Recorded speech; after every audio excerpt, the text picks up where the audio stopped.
الحمدللہ رب العالمین والصلاة والسلام علی سید الانبیاء والمرسلین اما بعد فاعوذ باللہ من الشیطان الرجیم بسم اللہ الرحمن الرحیم شہر رمضان الذی انزل فیہ القرآن ھدی للناس وبینات من الھدی والفرقان فمن شہد منکم الشہر فلیصم صدق اللہ العظیم اللہم صلی وسلم علی نبینا محمد رب اشرح لی صدری ویسر لی امری واحلل عقدۃ من لسانی یفقہوا قولی واجعل لی وزیرا من اہلی آمین یا رب العالمین۔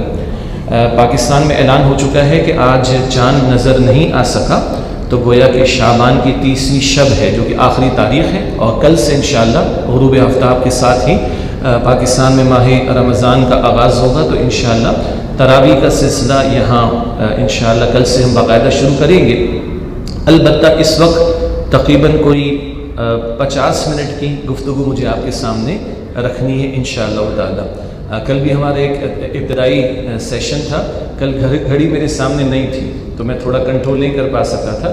آج اس وقت گھڑی سامنے ہے تو انشاءاللہ تعالی کوشش کریں گے کہ اس گھڑی کے مطابق 10:10 پر اس وقت کی نشست کی تکمیل ہو جائے۔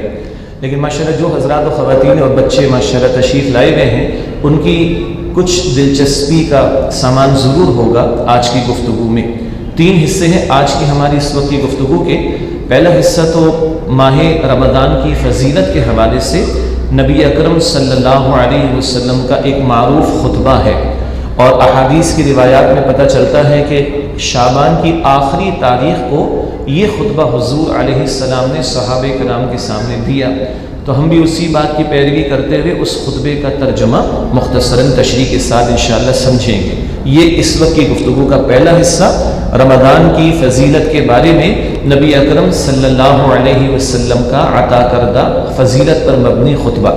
دوسرا حصہ گفتگو کا وہ قرآن حکیم کے تعارف کے حوالے سے، اس لیے کہ اب یہ پورا مہینہ ہمارا ماہ رمضان المبارک میں تراویح کے ساتھ قرآن کا ترجمہ، قرآن کی تشریح کے تعلق سے گزرے گا انشاءاللہ۔ تو کچھ بنیادی معلومات قرآن حکیم کے حوالے سے وہ ہم چاہتے ہیں کہ ہمیں یاد دہانی کے طور پر سامنے رہے۔ اور تیسرا حصہ گفتگو کا جو آخر میں آپ کے سامنے رکھوں گا انشاءاللہ میری اور آپ کی یاد دہانی کے لیے، وہ ہے آداب فہم قرآن۔ ہم قرآن کو سیکھنے کے لیے جمع ہو رہے ہیں تو اس کے کچھ آداب بھی ہوں گے، فضیلت بھی سمجھ لیں گے انشاءاللہ تعالیٰ، تاکہ ذوق و شوق میں اضافہ ہو، اور اس کے کچھ آداب کو بھی انشاءاللہ سمجھنے کی کوشش کریں گے۔ یہ گفتگو کے 3 حصے ہیں گویا کہ جس پر آج اس وقت انشاءاللہ کلام ہم کریں گے۔ سب سے پہلے نبی اکرم صلی اللہ علیہ وآلہ وسلم کا مشہور خطبہ جو بہقی شریف کی روایت میں مکمل موجود ہے، اور اس خطبے کے مختلف جملے اور حصے وہ احادیث کی دیگر کتب میں، جس میں مسند احمد اور جامع ترمذی بھی شامل ہیں، ان میں یہ خطبے کے مختلف جملے نقل کیے گئے۔ میں جو آپ کے سامنے پیش کر رہا ہوں یہ شعب الایمان جو امام بہقی رحمۃ اللہ علیہ کی کمپائلیشن ہے، اس میں اس کو نقل کیا گیا۔ بسم اللہ الرحمن الرحیم، اللہم صلی وسلم علی نبینا محمد۔ عن سلمان الفارسی رضی اللہ تعالی عنہ، حضرت سلمان فارسی رضی اللہ تعالی عنہ سے روایت ہے، قال خطبنا رسول اللہ صلی اللہ علیہ وسلم، فرماتے کہ رسول اللہ صلی اللہ علیہ وسلم نے ہم سے خطاب فرمایا، فی آخری یوم من شعبان، شعبان کے آخری دن۔ تو آج ہمارے پاس شعبان کی آخری رات ہے، تو گویا ایک نسبت نبی مکرم علیہ السلام کی اس مجلس سے جس میں خطبہ عطا ہوا وہ ہو جائے گی۔ تو شعبان کی آخری تاریخ کو حضور علیہ السلام نے خطبہ عطا فرمایا۔ حضرت سلمان فرماتے ہمیں، فقال، بس آپ صلی اللہ علیہ وسلم نے فرمایا، یا ایھا الناس، اے لوگو، فقط اظلکم شہر عظیم، یقیناً تم پر ایک بہت عظمتوں والا مہینہ سایہ فگن ہو رہا ہے، وہ آنے والا ہے تم پر۔ شہر مبارک، برکت والا مہینہ ہے۔ شہر فیہ لیلۃ خیر من الف شہر، وہ ایک مہینہ ہے کہ جس میں ایک رات ہے جو 1000 مہینوں سے افضل ہے۔ اب اس ایک خطبے کے ان چند جملوں میں شہر کا لفظ کتنی مرتبہ آیا؟ 3 مرتبہ۔ کیا ترجمہ ہے اس کا؟ یہ تو یاد ہو گیا نا، شہر رمضان کا ترجمہ کیا ہوگا؟ رمضان کا مہینہ، ماشاءاللہ۔ تو ایک رات اللہ نے عطا فرمائی جو 1000 مہینوں سے افضل ہے، انشاءاللہ اس کو تلاش کریں گے آخری عشرے کی راتوں میں، اور یہاں ہمارا رات کا اکثر حصہ قرآن ہی کے ساتھ بسر ہوگا۔ اللہ کی ذات سے امید ہے کہ انشاءاللہ وہ رات تو ہمیں مل ہی جائے گی۔ کل نشست میں ذکر کیا گیا تھا غالباً کہ پچھلی امتوں میں عمریں بہت ہوتی تھیں، ان کے اعمال بہت تھے. ہم آخری امت میں ہماری عمریں بہت چھوٹی ہیں، لیکن اللہ نے اعمال میں اجر بڑھا دیا ہے. ایک ہی رات 1000 مہینوں سے افضل ہے. اور پھر یہ مہینہ اس کے تعلق سے بھی ابھی فضیلت کا بیان آئے گا انشاءاللہ. فرمایا کہ جعل اللہ صیامہ فریضۃ، اللہ سبحانہ وتعالیٰ نے اس ماہ مبارک کے روزے فرض قرار دیے ہیں. وقیام اللیل تطوعا، اور اس کے رات کے قیام کو اجر و ثواب کا باعث قرار دیا ہے. دن کے روزے فرض کیے گئے، رات کا قیام فرض تو نہیں ہے لیکن اجر و ثواب بہت زیادہ ہے. نبی علیہ السلام کی سنت سے بھی معلوم ہو رہا ہے اور صحابہ کرام کے طرز عمل سے بھی ہمیں قیام اللیل، صلاۃ التراویح، نماز تراویح کا ثبوت ملتا ہے. پھر فرمایا من تقرب فیہ بخصلۃ من الخیر، جو کوئی اس ماہ مبارک میں ایک خیر کا عمل کرے، مراد نفل عمل انجام دے، کان کمن ادا فریضۃ فیما سوا ہو، تو وہ گویا ایسا ہے کہ گویا اس نے عام دنوں میں ایک فرض عمل انجام دیا ہو. تو نفل کا اجر فرض کے برابر.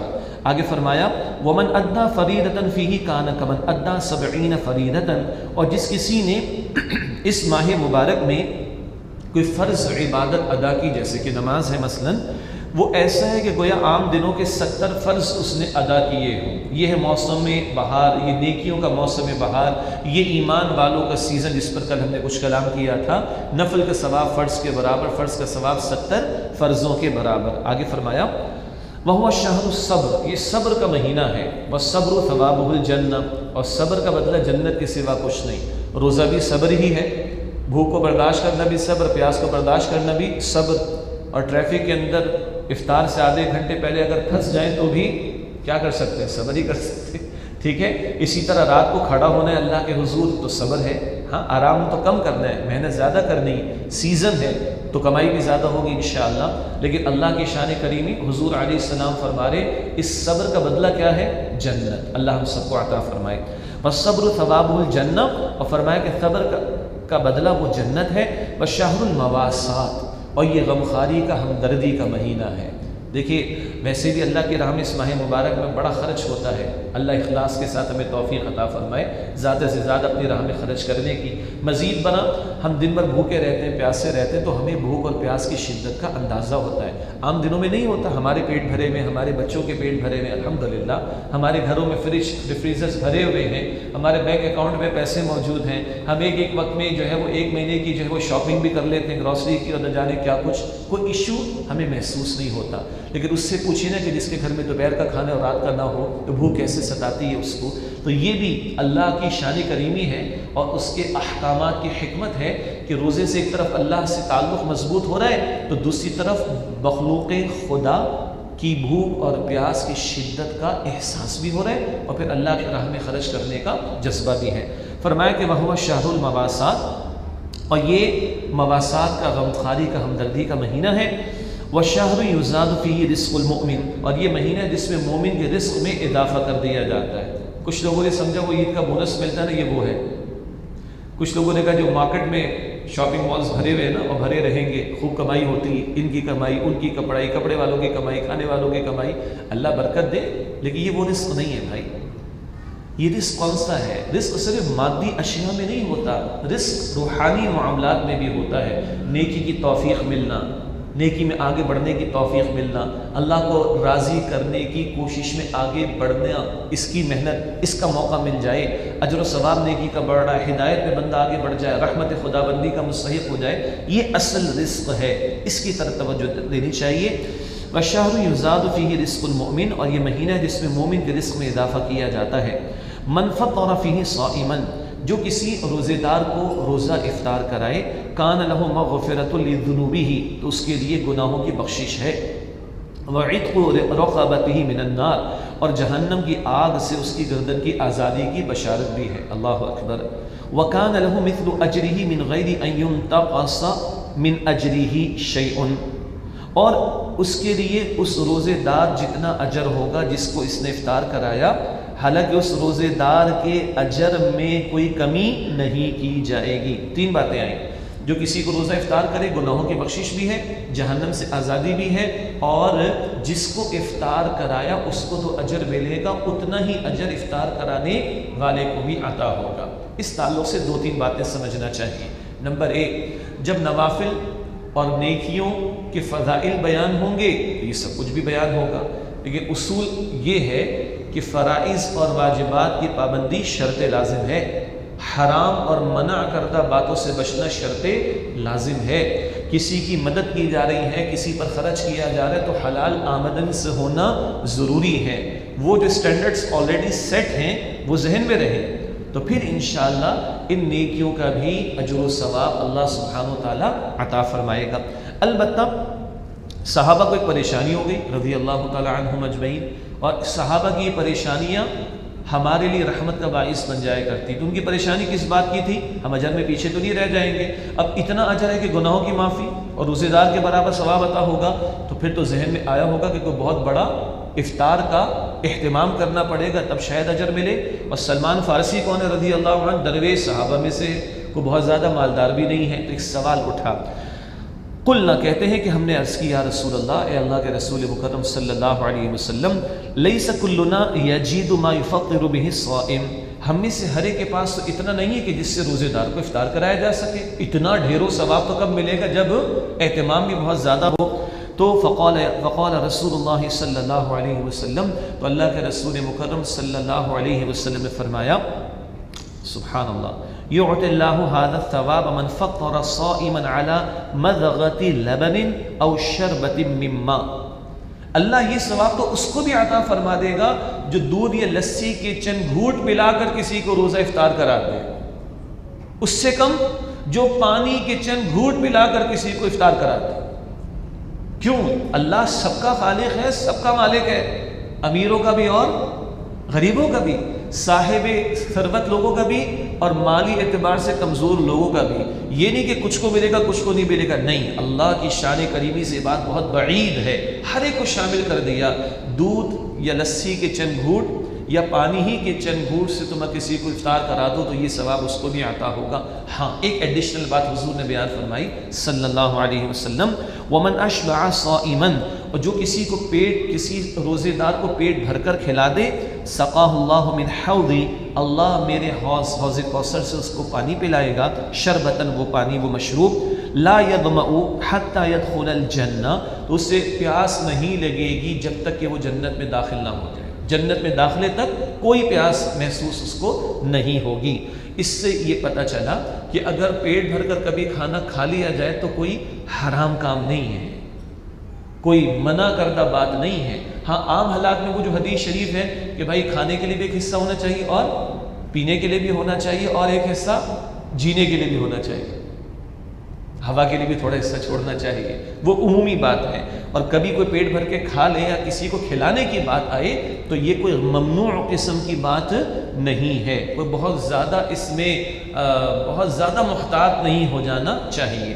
اچھا، اس کے تعلق سے اتنی بس گزارش ہے کہ یہ افطار کا معاملہ جو سہولت کے ساتھ ہو جائے، یہ پڑوس میں بھی ہو سکتا ہے، یہ غربا میں بھی ہو سکتا ہے، یہ کبھی کسی کو بلا کر بھی ہو سکتا ہے، لیکن اس میں ایسا نہ ہو کہ ہماری نماز مغرب وہ ضائع ہو جائے خدا نہ خواستہ، یا جماعت میں کوتاہی ہو جائے، یا نماز عشاء وہ ضائع ہو جائے، یا نماز تراویح کا معاملہ اس میں کوئی کوتاہی ہو جائے، یہ نہ ہو۔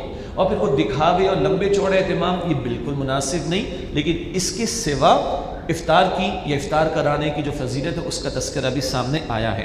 آگے حضور نبی اکرم علیہ السلام نے فرمایا کہ وَهُوَ الشَّهْرُ، یہ وہ مہینہ ہے، اولُهُ رحمۃ، اس کا پہلا حصہ وہ رحمت کا ہے، وَأَوْسَطُهُ مَغْفِرَةٌ، اور اس کا درمیانی عشرہ دوسرا حصہ وہ مغفرت کا ہے، وَآخِرُهُ عِتْقٌ مِّنَ النَّارِ، اور اس کا آخری حصہ وہ جہنم سے آزادی کا ہے۔ اللہم اجرنا من النار، اے اللہ ہم سب کو جہنم کی آگ سے محفوظ فرما۔ تو پہلا حصہ رحمت کا، دوسرا عشرہ وہ مغفرت کا، اور تیسرا عشرہ وہ جہنم سے آزادی کا۔ آخر میں فرمایا گیا وَمَنْ خَفَّفَ عَنْ مَمْلُوكِ فِيهِ، اور جو اس ماہ مبارک میں اپنے مملوک، پہلے غلاموں کا نیز تھے، اب ملازمین ہو سکتے ہیں، اسٹاف ہو سکتا ہے، سب آرڈینیٹس ہو سکتے ہیں، ان کے لیے کچھ تخفیف کا معاملہ کر دے، غفر اللہ لہ، اللہ اس کو بخش دے گا، وَأَعْتَقَهُ مِنَ النَّارِ، اور اللہ اس کو جہنم کی آگ سے آزاد کر دے گا۔ بھائی تم نے خود روزہ رکھا، محسوس تو ہوتا ہے نا. تو جو ہمارا ملازم ہوگا، کوئی ہوم سرونٹ ہوگا، کوئی آفس کا ملازم ہوگا، سبارڈینیٹ ہوں گے، وہ بھی تو مسلمان ہیں، انہوں نے بھی تو روزہ رکھا ہوگا. اور اللہ کا شکر ہے یہ سعادت تو مسلم معاشروں میں میسر آتی ہے کہ ورکنگ آورس میں کچھ کمی کر دی جاتی ہے، ذرا سا سکون، لوگوں کو اطمینان ہو جائے، تھوڑا آرام کرنے کا موقع مل جائے، اس کا بھی اجر و ثواب حضور نبی اکرم صلی اللہ علیہ وسلم نے بیان فرمایا. بس میری خواہش تھی کہ اس خطبے کا ہم مطالعہ کر لیں مختصراً، جو کہ آپ کے میرے سامنے آ گیا. باقی رمضان المبارک کی مستقل فضیلتوں میں سے کچھ کل بیان ہو چکی، اور باقی انشاءاللہ رمضان مبارک کی راتوں میں نماز تراویح کے بیانات کے ساتھ ساتھ وہ فضائل بھی مستقل بیان ہوتے رہیں گے انشاءاللہ. اب آئیے قرآن کریم کے تعلق سے، کیونکہ ہم انشاءاللہ اس پورے ماہ مبارک میں یہاں بھی اور پورے پاکستان بھر میں اللہ کا شکر ہے کہ سینکڑوں مقامات پر یہ سلسلہ تنظیم اسلامی اور قرآن اکیڈمیز کے تحت شروع ہو گیا ہے الحمدللہ. یعنی کل سے باقاعدہ شروع ہوگا. آج ایک تعارفی گفتگو ہے، اور 29 راتوں میں ہم پورے قرآن کو انشاءاللہ تعالی جہاں تراویح میں سنیں گے، وہاں ہر آیت پڑھی جائے گی، ہر آیت کا ترجمہ کیا جائے گا، اس کا مفہوم سمجھنے کی کوشش کریں گے. تو ایک دلچسپی کے لیے قرآن حکیم کے بارے میں کچھ تعارف بھی سامنے آ جائے. میں تو مختصراً آپ کے سامنے رکھ رہا ہوں. ہمارے استاد ڈاکٹر اسرار احمد صاحب رحمۃ اللہ علیہ کی یہ کتابی شکل میں بھی یہ خطابات چھپے ہوئے ہیں، تعارف قرآن، جو ان کا معروف بیان القرآن ہے، پورے قرآن حکیم کا ترجمہ و تشریح، جو 1998 میں انہوں نے قرآن اکیڈمی کراچی میں ریکارڈ کروایا، جو اب پیس ٹی وی پر بھی اور دیگر چینلز پر چلتا رہا ہے اور چل رہا ہے. اس میں انہوں نے تقریباً 4 گھنٹوں میں تفصیل سے تعارف قرآن کو بیان کیا. وہ 4 گھنٹے تو میں نہیں لگاؤں گا آپ کے سامنے انشاءاللہ، اس کے کچھ پہلوؤں کا کچھ خلاصہ میں آپ کے سامنے رکھنا چاہوں گا. کچھ سوالات ہیں، اگر اس سوالات کو ذہن نشی کر لیں تو جوابات کی صورت میں باتوں کو یاد رکھنا آسان ہوگا. ایک گزارش یہ بھی ہے کہ جن ساتھیوں کے لیے ممکن ہو، حضرات و خواتین کے لیے، اپنی نوٹ بک ساتھ رکھ لیں. ٹھیک ہے، اگر آپ لوگ آئی پیڈ ساتھ رکھیں گے، آئی فون رکھیں گے تو میں کچھ نہیں کہوں گا انشاءاللہ تعالیٰ، لیکن کوئی شکل ہو کہ ہم ان باتوں کو نوٹ کر لیں. حدیث شریف میں تو علم کی فضیلت پر بڑا زور دیا گیا. اسلاف کے اقوال میں بات آتی ہے کہ قید العلم بالقلم، قلم کے ذریعے علم کو قید کرو. اب مراد قید سے کیا ہے؟ محفوظ رکھنا، اس کی کوشش کی جائے، تو اس سے بھی ہماری دلچسپی بڑھے گی، توجہ بھی رہے گی. ظاہر بات ہے کہ روزانہ ہم عشاء کی نماز اگر 9 بجے ادا کریں گے تو اول دنوں میں 1 سوا 1 کے درمیان کا وقت ذہن میں رکھیے گا. پہلے عشرے میں، دوسرے عشرے میں تھوڑا سا اور بڑھا دیں گے، اور آخری عشرے میں بھی تھوڑا سا اور بڑھا دیں گے انشاءاللہ تعالیٰ گریجولی. اب اتنے طویل معاملے میں ظاہری بات ہے ہم سب انسان ہیں، کچھ کمزوری ہے، کچھ نیند کا غلبہ، یہ ساری چیزیں تو ہمارے ساتھ لگی ہوئی ہیں. اگر نوٹس ہم لیتے رہیں گے، چاہے وہ نوٹ بک میں ہو، کسی اور گیجٹ میں ہو، تو انشاءاللہ تعالیٰ ہماری توجہ بھی رہے گی، اور یہ لائف ٹائم کا ہمارے ایک ایسٹ ہوگا جو ہماری میموری کا، ہمارے حافظے کا حصہ بھی بنتا چلا جائے گا. بہرحال چند سوالات ہیں. قرآن حکیم کیا ہے؟ ایک لفظ میں اللہ کا کلام ہے. اللہ نے خود تعارف کرایا، سورہ توبہ کی آیت نمبر 6 میں ہے کہ حتی یسمع کلام اللہ. تفصیل آیت میں نہیں جا رہا میں، اللہ نے اس قرآن کو اپنا کلام کہا ہے. تو قرآن کیا ہے؟ کلام اللہ، اللہ کا کلام. ہاں، اس کو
شب اللہ کے رسول مکرم علیہ السلام کو اللہ سبحانہ و تعالیٰ نے عطا فرمائیں، وہ البقرہ کی آخری 2 آیات آمن الرسول بما انزل.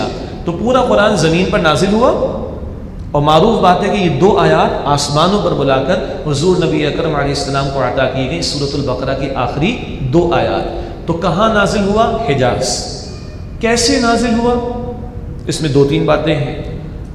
ایک ہے یکدم نازل ہونا. ہم کہتے ہیں قدر کی رات میں نازل ہوا، ہم کہتے ہیں رمضان میں نازل ہوا، بالکل صحیح ہے، لیکن پھر ہم یہ بھی تو کہتے ہیں کہ 23 برس میں نازل ہوا، تو پھر پریشان ہو جاتے ہیں. فرسٹ ٹائم جو بھی سنتا ہے تو وہ تھوڑا پریشان ہوتا ہے، ریکنسائل کرنا سمجھنا تھوڑا دشوار ہوتا ہے. تو اس کا حل کیا ہے؟ قرآن حکیم میں ایک لفظ آتا ہے انزال، انا انزلناہ، انزال یہ ہے یکدم. اور ایک لفظ آتا ہے تنزیل، منزلناہ تنزیلا، سورہ بنی اسرائیل میں ہے. انزال ہے یکدم ایک ہی دفعہ میں، اور تنزیل ہے تھوڑا تھوڑا کر کے. قدر کی رات میں پورا قرآن نازل ہوا. شہر رمضان کیا ترجمہ ہوگا؟ رمضان کا مہینہ، رمضان میں نازل ہوا. رمضان ہی میں قدر کی رات، تو قدر کی رات میں نازل ہوا. اس کی تعبیر یہ کی گئی ہے، یہ تطبیق ریکنسلیشن یہ بیان کی گئی ہے کہ قدر کی رات میں لوح محفوظ سے آسمان دنیا پر نازل کر دیا گیا پورا قرآن. قرآن اصلاً کہاں ہے؟ بل ہوا قرآن مجید فی لوح محفوظ، سورہ بروج کے آخر میں. تو وہ جو لوح محفوظ ہے وہاں سے قدر کی رات میں ماہ رمضان میں پورا قرآن پہلے آسمان پر نازل کر دیا گیا. انزال یکدم. تنزیل کیا ہے؟ تھوڑا تھوڑا کر کے، تھوڑا تھوڑا کر کے 23 برس میں نبی مکرم علیہ السلام کے قلب مبارک پر نازل ہوا. تو قرآن کیسے نازل ہوا؟ انزال یکدم، تنزیل تھوڑا تھوڑا کر کے 23 برس میں. اور کیسے کا ایک جواب یہ ہے کہ قرآن نبی مکرم علیہ السلام کے قلب مبارک پر نازل ہوا. تورات لکھی بھی عطا ہوئی، تختیوں میں لکھی ہوئی موسیٰ علیہ السلام کو عطا ہوئی. قرآن نبی اکرم علیہ السلام کے قلب اطہر پر نازل ہوا. اللہ اکبر. سورہ البقرہ کی آیت نمبر 97 میں ہے، 97 میں فَإِنَّهُ نَزَّلَهُ عَلَىٰ قَلْبِكَ بِإِذْنِ اللَّهِ کہ جبرائیل علیہ السلام نے اے نبی علیہ السلام اللہ کے حکم سے آپ کے قلب مبارک پر نازل کیا. اب ایک ذرا خوبصورت سا تجزیہ یہ ہے کہ حضور مکرم صلی اللہ علیہ وسلم کا قلب مبارک، کیا اللہ نے اس قلب کو تیار کیا تھا کہ قرآن جیسے پر جلال، پر وقار کلام کا نزول اس قلب مبارک پر ہوا. ورنہ اگر یہ قرآن کسی پہاڑ پر نازل کیا جاتا تو دب کر پھٹ کر ریزہ ریزہ ہو جاتا. آیت آ رہی ذہن میں؟ سورہ الحشر کی آیت نمبر 21 لو انزلنا هذا القرآن على جبل لرأيته خاشعا متصدعا من خشیۃ اللہ. اگر اس قرآن کو ہم کسی پہاڑ پر نازل کرتے تم دیکھتے کہ وہ اللہ کی خشیت سے دب جاتا، پھٹ جاتا، ریزہ ریزہ ہو جاتا. اللہ اکبر. پہاڑوں کو ہلا دینے والا کلام. کل یہ نقطہ عرض کیا تھا، ہمارے دلوں پر اثر کتنا ہو رہا ہے یا کتنا اثر ہم لیں گے. کل یہ نقطہ تھا. آج نقطہ کیا ہے؟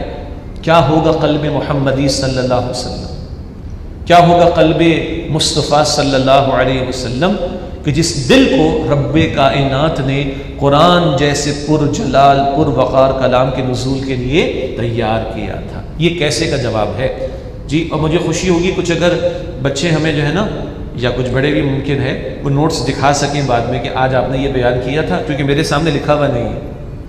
تو مجھے خوشی ہوگی کہ آپ لکھ لیں گے تو وہ محفوظ ہو جائے گا. تو قرآن کیا ہے؟ اللہ کا کلام. قرآن کہاں نازل ہوا؟ حجاز میں. قرآن کیسے نازل ہوا؟ انزال، تنزیل اور نبی اکرم علیہ السلام کے قلب مبارک پر. ایک اور سوال یہ ہے کہ قرآن حکیم کی کمپائلیشن کیسے ہوئی ہے اور قرآن حکیم کی تقسیم کس کس اعتبار سے ہے. اس کے چند پہلوؤں کو سمجھتے ہیں. قرآن کا سب سے چھوٹا یونٹ آیت کہلاتا ہے. آیت، آیت کی جمع آیات. مشہور بات یہ بیان ہوتی چلی آ رہی ہے کہ آیات کی تعداد ہے 6666. بہت مشہور ہے اور لکھی ہوئی بھی ہے، لیکن صحیح تر بات یہ کہ یہ ایسا نہیں ہے. ٹھیک ہے. اور آج آپ کو ایک چھوٹا سا ہوم ورک دیں گے، خود جا کے چیک کیجیے گا، کل آ کے ایک دوسرے کو بتا دیجیے گا ہاں بات ٹھیک تھی. معروف یہ ہے، مشہور یہ ہے کہ کتنی آیتیں 6666. میں عرض کروں کہ یہ بات ٹھیک نہیں. صحیح تر بات کیا ہے؟ صحیح تر تعداد ہے 6236، 6236، 6236 وہ چیک کر لیں۔ قرآن حکیم میں 114 صورتیں ہیں، یہ اگلا بیان ابھی آنا تھا۔ 114 صورتوں کے آخر میں آخری آیت نمبر لکھا ہوتا ہے نا، اس کو کاؤنٹ کرتے چلے جائیے، اسمارٹ فون پہ کر لیں، لیپ ٹاپ پہ کر لیں، کیلکولیٹر پہ کر لیں۔ ہر آیت کا، ہر صورت کا آخری آیت نمبر، الفاتحہ میں 7، البقرہ میں 286، آل عمران میں 200، آخر میں آ جائیں، سب تھوڑی بتاؤں گا میں آپ کو جی۔ سورہ فلق میں 5 ہیں، سورۃ الناس میں 6 ہیں۔ 114 صورتوں کا آخری آیت نمبر جب آپ کاؤنٹ کر لیں گے انشاءاللہ تو جواب کیا آئے گا؟ 6236۔ تو قرآن کا سب سے بیسک یونٹ، چھوٹا یونٹ کیا ہے؟ آیت، 6236۔ اس سے آگے چلیں تو پھر صورتیں ہیں، اور صورتیں معروف ہیں، 114 صورتیں ہیں، اور 114 صورتوں میں سے بھی ایک معروف بات یہ ہے کہ 86 مکی ہیں اور 28 مدنی ہیں۔ ایک دو میں اختلاف رائے ہے، لیکن معروف بات یہ ہے کہ 114 میں سے 86 صورتیں مکی ہیں اور 28 صورتیں وہ مدنی ہیں۔ ایک دلچسپ بات سب کو پتہ ہی ہے، 114 صورتوں میں سے 113 صورتوں کے شروع میں بسم اللہ ہے۔ کس کے شروع میں نہیں ہے؟ سورہ توبہ کے شروع میں بسم اللہ نہیں ہے۔ اس کی کیا حکمت یا وجہ ہے؟ جب سورہ توبہ کا مطالعہ کریں گے تو ذکر آپ کے سامنے کر دیا جائے گا۔ تو آیات 6236، صورتیں 114، مکی ہیں 86، مدنی ہیں 28۔ اس سے اوپر جائیں تو منازل ہیں قرآن میں، کیا؟ منزل کی جمع منازل۔ کتنی منزلیں ہیں؟ 7۔ یہ بھی دور صحابہ سے چلی آ رہی ہے بات، تاکہ ایک ہفتے میں قرآن حکیم کی تلاوت مکمل ہو جائے۔ یہ صحابہ کا تلاوت کا عمومی معمول تھا۔ تو کتنی منزلیں قرآن حکیم میں؟ 7 منزلیں ہیں۔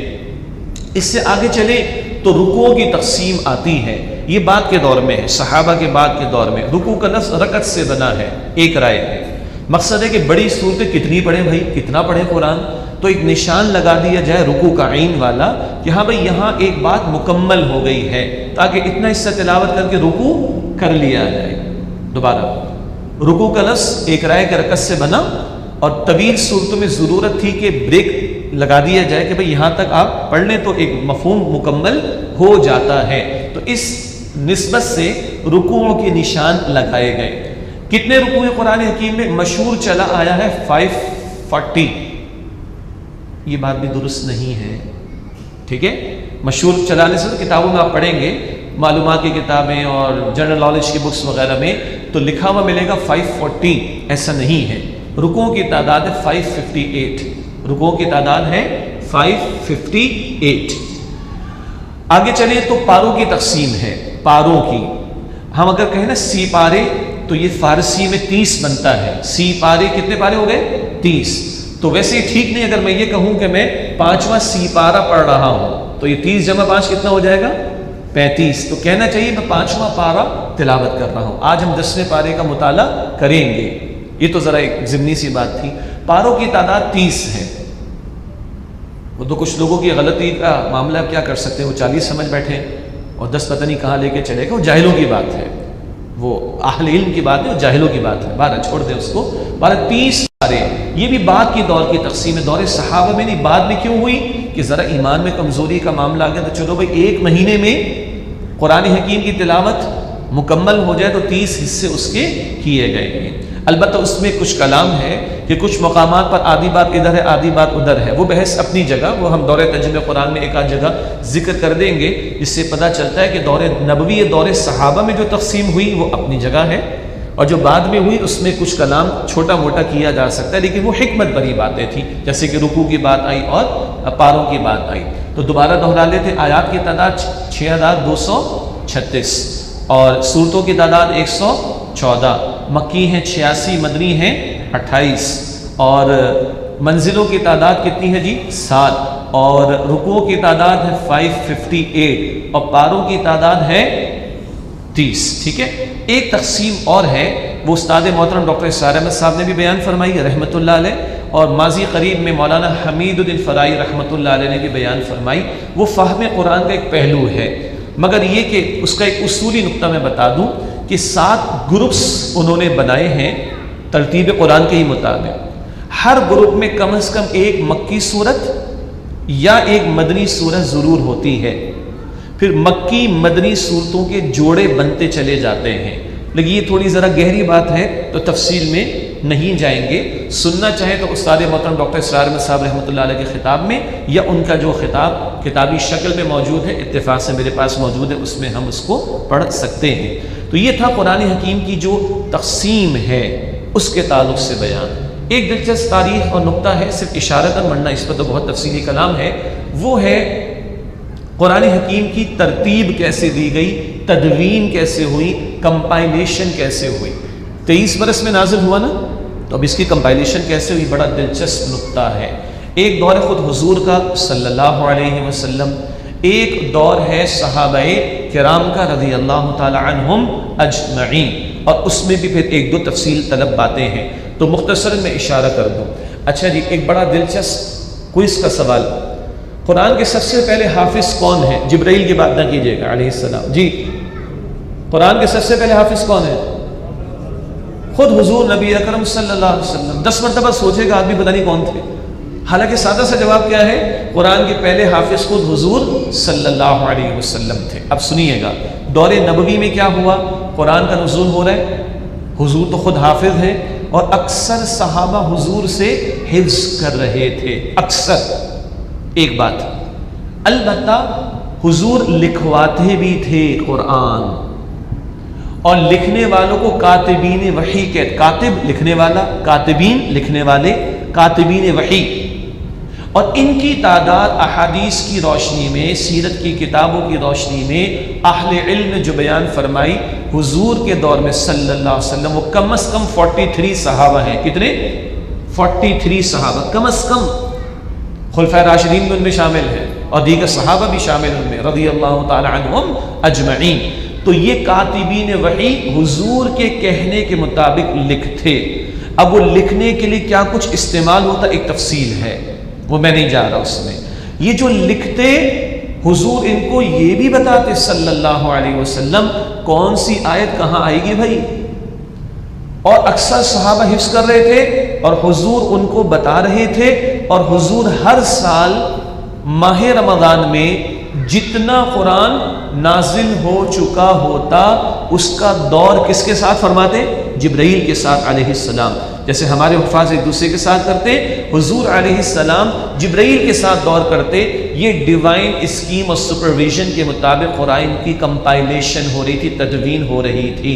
تو حضور پر نزول ہو رہا ہے، آپ نمازوں میں تلاوت کر رہے ہیں، صحابہ حفظ کر رہے ہیں، صحابہ لکھ بھی رہے ہیں، حضور سپرویژن فرما رہے ہیں، فلاں آیت کہاں رکھی جائے گی، فلاں آیت کہاں رکھی جائے گی۔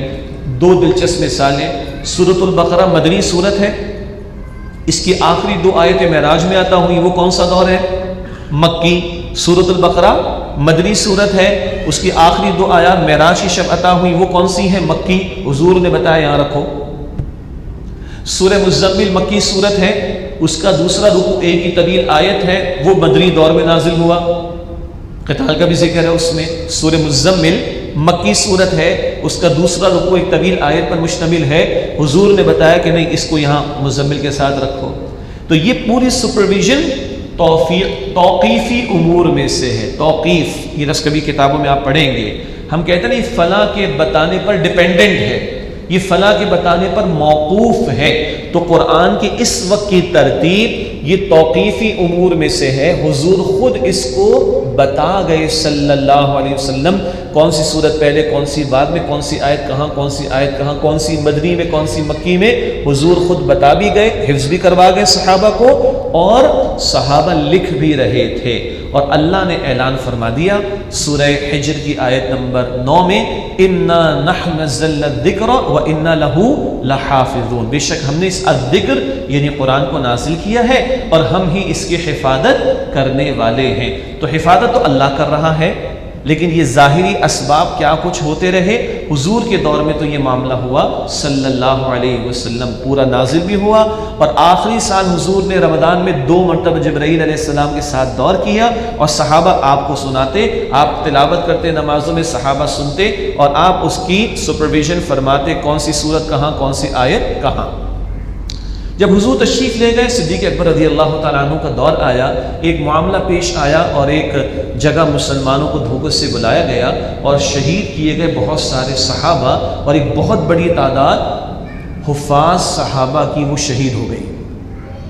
اب ایک خیال آیا، اگر یہ حفاظ شہید ہو گئے تو قرآن حکیم اکثر جو سینوں میں محفوظ ہے، لکھا ہوا ہے، مگر لوگوں کے پاس اسکیٹرڈ ہے، کسی کے پاس کچھ صورت ہے، کسی کے پاس کچھ آیا، وہ اسکیٹرڈ ہے۔ میجورٹی کا، اکثریت کا معاملہ کیا تھا؟ قرآن حفظ کیا گیا تھا۔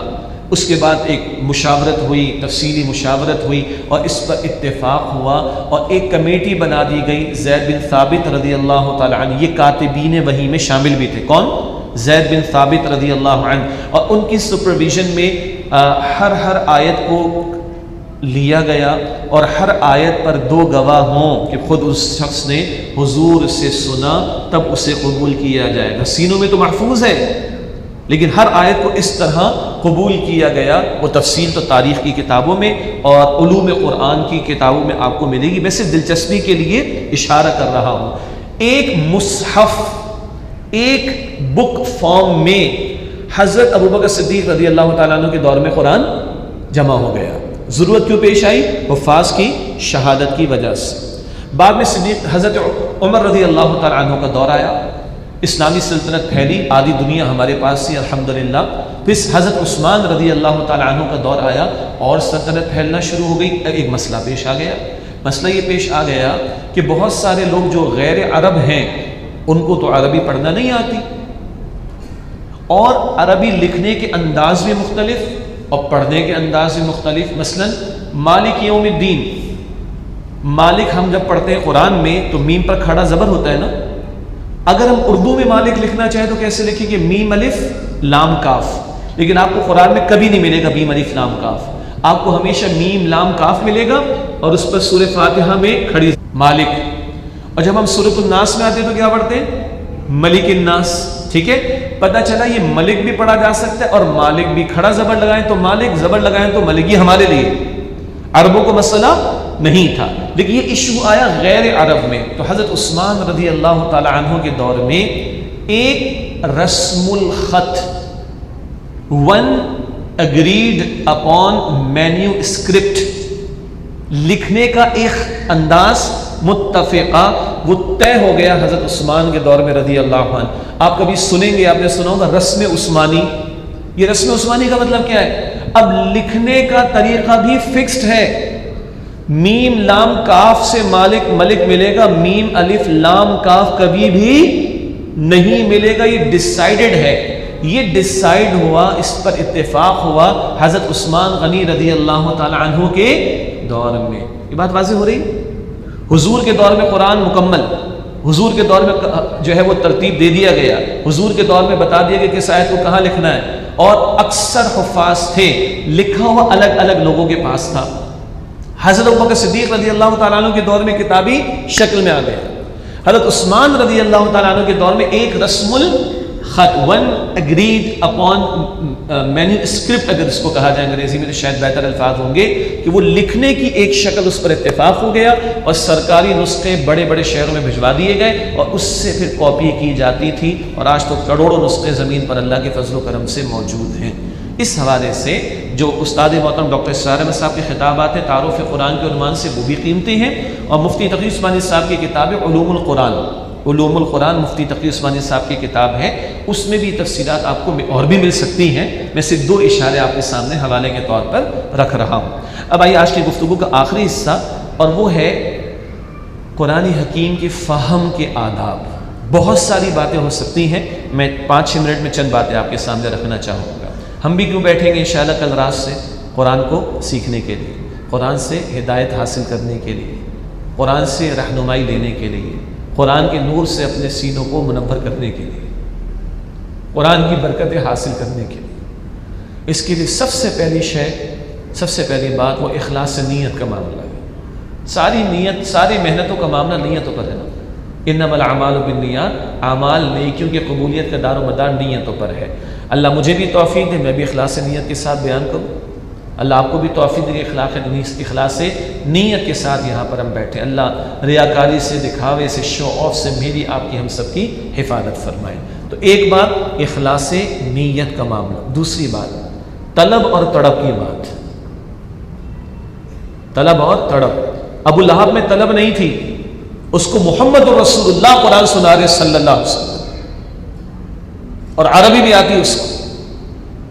آپ اور میں 100 سال لگا کے وہ عربی نہیں سیکھ سکتے جو ابو لہب کو آتی ہوگی، لیکن طلب نہیں ہے۔ ابو لہب تبت یدا ابی لہب پڑھتے ہیں قرآن۔ سلمان کہاں سے چلے تھے؟ فارس سے رضی اللہ عنہ۔ طلب تھی نا، آتش پرس کے گھر میں پیدا ہوئے، دل نے قبول نہیں کی، طلب تھی، حق کی جستجو تھی، کبھی ایک رہائی، کبھی دوسرا، کبھی تیسرا، اللہ نے محمد مصطفیٰ علیہ السلام کے قدموں میں پہنچا دی۔ طلب طلب طلب، دل سے دعا اہدنا الصراط المستقیم، یہ طلب اور تڑپ مجھے بھی آپ کو بھی اللہ سبحانہ و تعالیٰ عطا فرمائے۔ تیسری بات، کل ہی شروع میں البقرہ میں بات آ جائے گی، ھدی للمتقین، یہ متقین کے لیے ہدایت ہے۔ روزے کا حاصل بھی پرسوں بیان میں آ جائے گا انشاءاللہ، لعلکم تتقون، تاکہ تم میں تقوی پیدا ہو۔ اللہ مجھے اور آپ کو عطا فرمائے۔ اس دل میں یہ احساس کہ کل مجھے اللہ کے سامنے کھڑا ہونا ہے، کل مجھے اپنی زندگی کے بارے میں جواب دینا اللہ کے سامنے، اس احساس کے ساتھ زندگی بسر کرنے والا اس کو ہدایت ملتی ہے۔ تقوی کا مطلب ہی ہے دل میں یہ احساس ہونا، اللہ مجھے دیکھ رہا ہے، مجھے اللہ کا خوف دل میں رکھنا ہے، اس کے سامنے حاضری کا خوف دل میں رکھنا ہے۔ پھر قرآن حکیم آج ہم پہلی مرتبہ تھوڑی سمجھ رہے، صدیوں سے سمجھا گیا ہے، تو علماء نے اس کی ایک ترتیب ہمیں بیان فرمائی ہے۔ فہم قرآن کے حوالے سے 6 نقطے مختصراً۔ قرآن کی تفسیر قرآن سے، قرآن خود ایک جگہ ایک بات مجمل مختصراً بیان کرتا ہے، کسی دوسری جگہ اس کی وضاحت کر دیتا ہے۔ تفصیل دور ترجمہ قرآن میں آ جائے گی انشاءاللہ۔ تو قرآن کو سمجھنے کے لیے خود قرآن میں تلاش کیا جاتا ہے کہ فلاں بات قرآن نے کس جگہ واضح فرمائی ہے۔ نمبر 2، تفسیر القرآن بالحدیث، اللہ کے نبی علیہ السلام صاحب قرآن ہیں، انہوں نے خود قرآن کی وضاحت بہت سارے مقامات پر فرمائی ہے، تو احادیث سے بھی قرآن حکیم کو سمجھنے کی کوشش کرنا۔ تیسری بات، تفسیر قرآن اقوال صحابہ کے ذریعے رضی اللہ تعالی عنہ اجمعین، وہ پہلا معاشرہ جو قرآن اور سنت کی تعلیم کی بنیاد پر قائم ہوا، وہ صحابہ کرام کا معاشرہ ہے رضی اللہ تعالی عنہ اجمعین۔ ان سے پڑھ کر قرآن کون سمجھے گا؟ تو جہاں قرآن میں کوئی وضاحت زیادہ نہیں ہے، احادیث میں واضح نہیں مل سکی، تو پھر صحابہ کی طرف رجوع کیا جائے گا۔ اسی تسلسل میں 3 بہترین ادوار جمعے کے خطبے میں سنتے ہیں نا، خیر القرون قرنی ثم الذین یلونہم ثم الذین یلونہم، بہترین دور حضور فرماتے میرا، پھر وہ جو آپ کے بعد یعنی صحابہ کے بعد تابعین، پھر وہ جو ان کے بعد یعنی تبع تابعین کا دور ہے۔ یہ 3 بہترین ادوار ہیں سمت کے، تو اصل دین وہاں سے ملے گا، اس طرف رجوع کرنے کی ضرورت ہے۔ پھر 14 صدیوں میں امت کے اسلاف نے کام کیا، محنت کی ہے، ان کے کام کو بھی سامنے رکھنا، ان سے بھی استفادہ کرنے کی کوشش کرنا۔ تو قرآن کی تفسیر قرآن سے، قرآن کی تشریح حدیث سے، قرآن کی تشریح اقوال صحابہ سے۔ پھر ہے عربی لغت، قرآن عربی زبان میں ہے، تو اہل لغت کی بھی ڈکشنری کی بحث بھی لاتے ہیں، لیکن کچھ مرتبہ ایسا بھی ہوگا کہ لغت نیچے رہے گی اور اللہ کے رسول علیہ السلام اس کی کچھ خاص وضاحت فرمائیں گے، تو وہی ہمیں لینا پڑے گی۔ کبھی لغت کے بعد ڈکشنری کے بعد نیچے رہے گی، صحابہ کے اقوال بہت واضح طور پر فلاں معاملے میں موجود ہیں تو ان کی بات کو ترجیح دی جائے گی، لیکن لغت کو بھی، عربک لینگویج کو بھی، ڈکشنری کو بھی اس کو استعمال کیا جاتا ہے فہم قرآن کے لیے۔ آخری بات اس لسٹ میں بیان کی جاتی ہے وہ ہے عقل سلیم کا استعمال۔ عقل سلیم کیا مطلب؟ نفس کی خواہشات کی پیروی نہیں، بلکہ حق کا متلاشی انسان جب ان پابندیوں کے ساتھ قرآن کا مطالعہ کرے اور اب اپنی عقل کو استعمال کرے، تو کچھ جگہ حکمت کے موتی بھی اللہ سبحانہ وتعالیٰ اس کو عطا فرمائے گا۔ نٹشل اس بات کا، حاصل اس بات کا یہ ہے، اپنے آپ کو یہ 14 صدیوں کی چین سے جو اللہ کی کتاب، اللہ کے نبی، اللہ کے نبی کے صحابہ، تابعین، تبع تابعین، اس چین سے اپنے آپ کو جوڑے رکھنا بہت ضروری ہے فہم قرآن کے اعتبار سے۔ کچھ باتیں اور بھی ہیں، وہ آئندہ کبھی عرض کر دوں گا۔ آخری بات، مولانا مودودی رحمۃ اللہ علیہ نے ایک بات کہی ہے اور خوب کہی ہے، قرآن حکیم کو ڈرائنگ روم میں بیٹھ کر سمجھ میں آ جانے والی کتاب نہیں، ٹھنڈے ٹھنڈے بیٹھ کر with all your respect، اللہ نے سہولت ہمیں دی، ہم اس کو استعمال کر رہے ہیں۔ ہمارے ہاں بہت سارے دورے ترجمہ قرآن کے پروگرامز کھلے آسمان تلے ہو رہے ہیں۔ پچھلے سال جہاں میں کر رہا تھا وہ بھی کھلے آسمان تلے تھا، سڑک کے ساتھ تھا۔ آج اللہ نے سہولت دی، ہم اس کو اویل کر رہے ہیں، ٹھیک ہے، اللہ کی نعمت استعمال کریں۔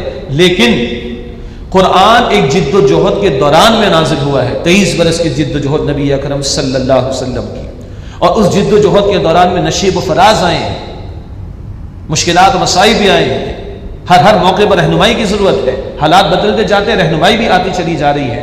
اس اسٹرگل کو، جد و جہد کو سامنے رکھیں گے تو قرآن حکیم کا فہم واقعتاً میسر آ سکے گا، ورنہ کچھ سمجھ میں آئے گا، بہت کچھ گزر جائیں گے، پتہ ہی نہیں چلے گا۔ اس کے اشارے دورے ترجمہ قرآن کے دوران میں آپ کے سامنے کر دوں گا۔ اور سب سے آخری بات کیا ہے، نیت میں اخلاص بھی آ گیا، طلب بھی آ گئی، تڑپ بھی آ گئی، تقویٰ بھی آ گیا، وہ اصول جو 5-6 باتیں آئیں وہ بھی سامنے آ گئیں، جد و جہد کو بھی سامنے رکھیں، اس میں بالفعل شامل ہو تو لگے گا قرآن مجھ سے کلام کر رہا ہے۔ لیکن آخری اور سب سے بڑی بات یہ ہے، اللہ سے دعا کا معاملہ، اللہ سے دعا کا معاملہ، اللہ سے دعا کا معاملہ۔ اللہ تو ہی کھول دے قرآن کے فہم کو میرے لیے، تو ہی میرے سینے کو کشادہ کر دے، تو ہی میرے دل کو قرآن کے نور سے منور کر دے، تو ہی میرے لیے سیکھنا آسان کر دے، تو ہی میرے لیے سمجھنا آسان کر دے۔ کیوں؟ اللہ تیری توفیق کے بغیر تو کچھ بھی نہیں ہو سکتا۔ ایاک نعبد و ایاک نستعین، اے اللہ ہم تیری ہی عبادت کرتے، تجھ ہی سے مدد مانگتے۔ اللہ تعالیٰ مجھے آپ کو ہم سب کو ان باتوں کی سمجھ عطا فرمائے، اللہ مجھے اور آپ کو ہم سب کو رمضان کا مہینہ عطا فرمائے۔ نیتیں اپنی پختہ کریں، کل سے انشاءاللہ 9 بجے عشاء ہے یہاں پر، اس سے قبل ہی حاضری ہوگی۔ بہت سے لوگ ہمیں سوشل میڈیا پر، بہت ساری سوشل میڈیا کی ڈیفرنٹ پیجز پر دیکھ رہے ہیں، وہ تفصیلات آپ کو بتا دی جائیں گی، وہ دنیا کے مختلف حصوں سے ہیں، تو اس نشست میں جو ساتھی یہاں پر موجود ہیں ان سے بھی کلام ہو رہا ہوگا، اور جو سمندر پار ہیں اور نہ جانے کہاں کہاں ہیں، اپنے اپنے علاقوں میں بیٹھ کر یہ پروگرام دیکھ رہے ہوں گے، ان کو بھی انشاءاللہ گفتگو میں شامل رکھیں گے۔ اللہ ہم سب کے لیے رمضان کا مہینہ ہمیں عطا ہو جائے، اس کی توفیق عطا فرمائے، اور کل سے انشاءاللہ نماز تراویح دورہ ترجمہ قرآن کے ساتھ شروع کریں گے۔ وآخر دعوانا ان الحمد للہ رب العالمین۔